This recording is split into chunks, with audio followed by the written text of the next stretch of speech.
Egyptians are gone, right? They're out the picture, right? All the Aztec people and everything else, Egyptians, all gone, all covered in deserts and mummified and all that sort of civilization gone, right?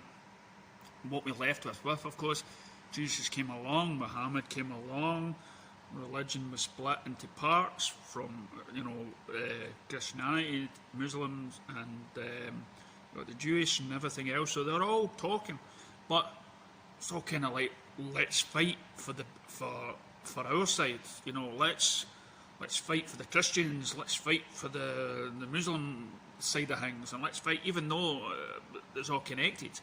So they all fight, and they had the Crusades and everything else.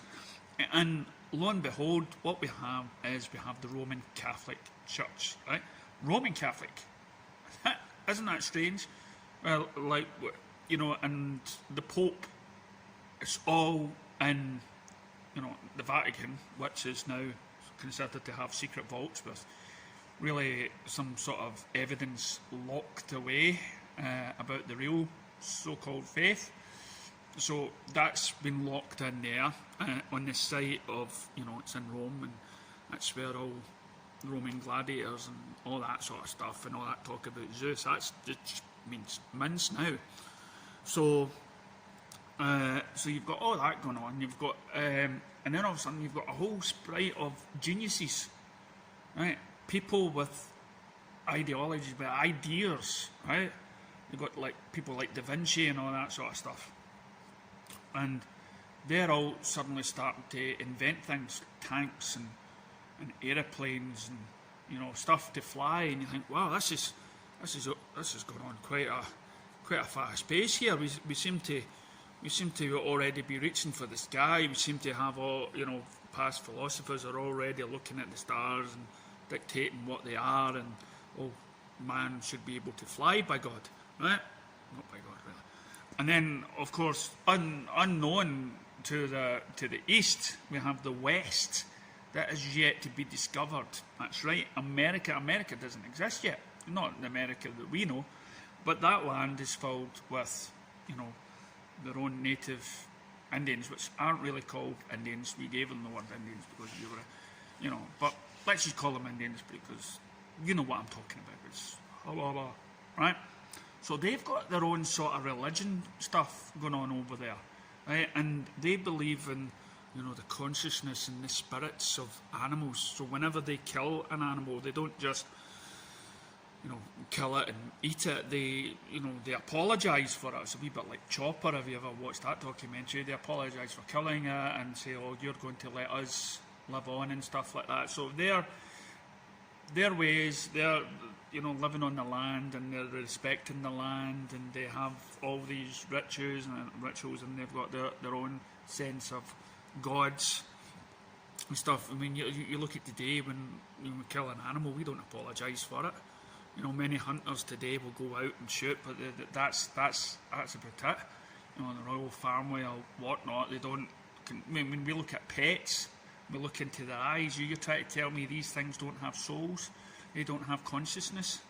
Are we actually meant to eat these things, these meat things? Shouldn't they have the right? And lo and behold, we get vegetarians and everything else. So maybe we are meant to, but we're also meant to, respect, especially if we could all sort of be connected in the circle of life, as the Lion King tries to say. But I digress. Let's go back to where we were. So we've got the Indians on that side, and we've got the Roman Catholics and everything else, and they're as I said in the last video, they're still pushing this war. They're still having the holy wars and trying to push their word along, and then suddenly the Pope is very powerful.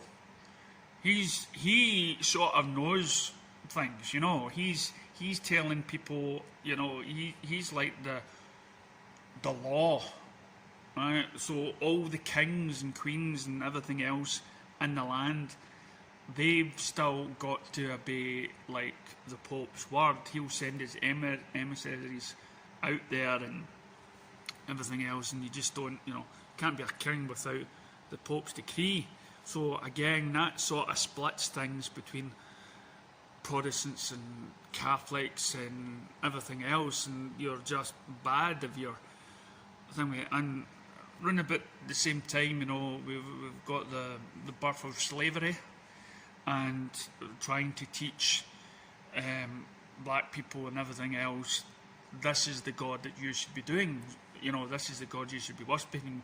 Forget your gods; they are like devil, right? So just ignore them. You've got to listen to this guy in the white hat that lives in Rome that used to support Zeus.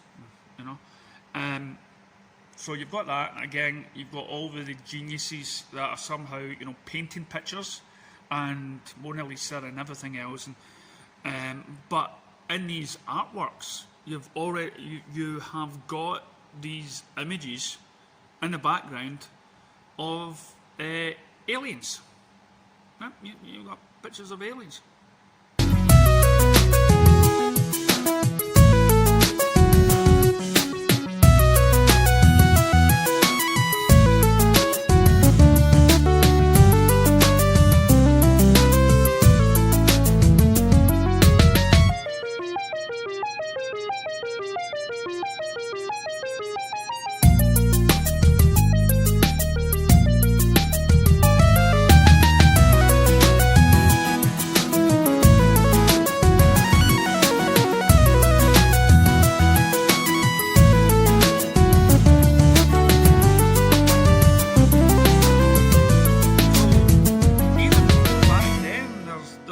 Aliens, and then of course there's the witches.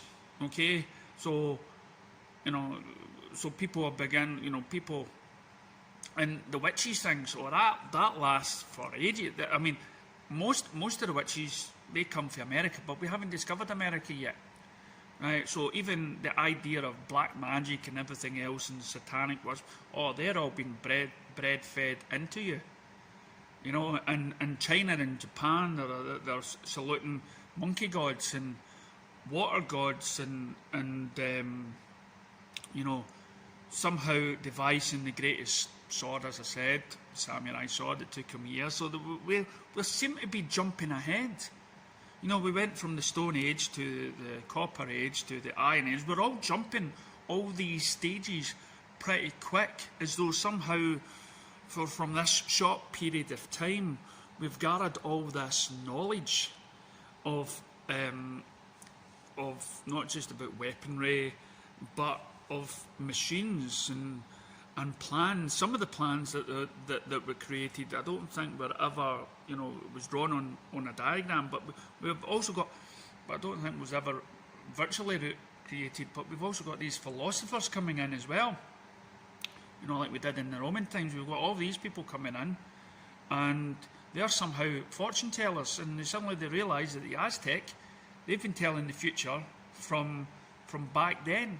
And again, at this period of time, we're only slowly starting to explore the seas, where myths of legends of things, somehow creatures underwater, giant fishes that we've never seen before, or octopus and stuff like that. And so we're starting to get legends are born from ghost ships and the like, and Vikings as well. Let's talk about the Vikings. They've got their own gods, Thor and stuff like that, and so they're trying to rule the world. And Genghis Khan, he's also trying to rule the world. And you've got and you've also got the famous kings like King Solomon and everything else that's basically, you know, taking the East by storm.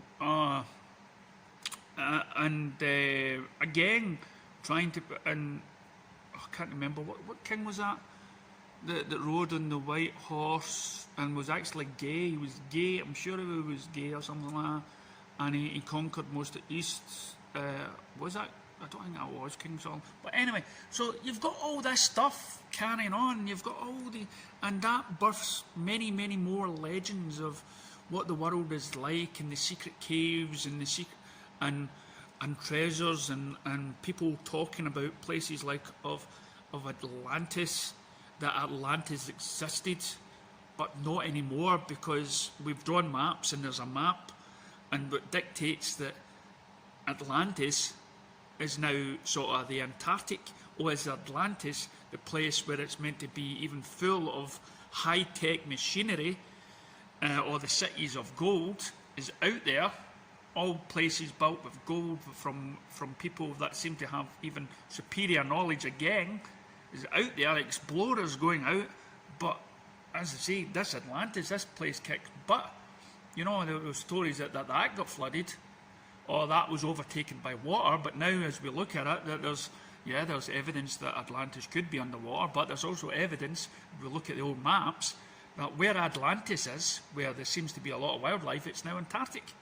So there's a lot of crazy things going on, and explorers travelling the world and discovering potatoes and stuff. There is still strange things, and the speed of evolution is still getting ramped up. Crazy time for us, isn't it?